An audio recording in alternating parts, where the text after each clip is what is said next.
Hello, in this tutorial I'll be talking about how to assemble your different parts into an assembly. Alright, so we'll be assembling a couple of parts. As you can see from the model tree that I already have a couple of parts that are present here and are pre-assembled. But this is what the end result would look like. So, and in order to get to this point, I will show you how we can assemble a lot of these things. So let's just start with a new assembly. So what we're going to do is we're going to go to new over here, or we can also press Ctrl N. So when we click it, we get these options. So we've been working with parts for now, but now let's start our first assembly.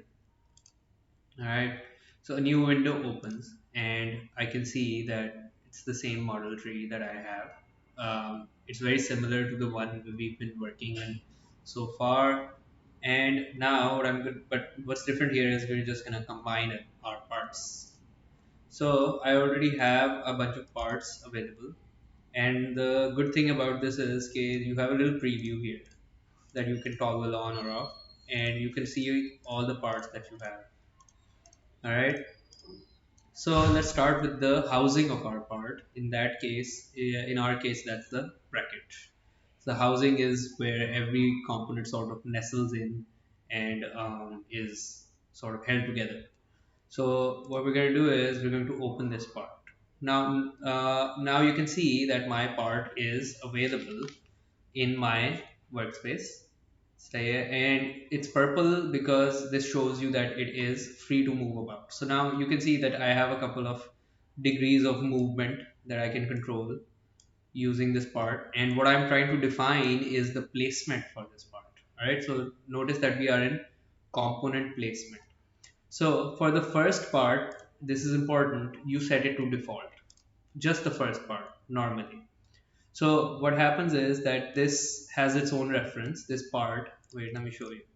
So this part has its own reference, and the workspace has its own reference. So what we're trying to do by setting it as default is align those two references. All right, and now it also says it's fully constrained. It has been defined where its placement is going to be. All right, and we can also toggle these datum lines off or on depending on if you want to see them or not.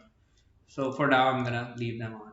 All right, and when I hit OK, my part will be placed.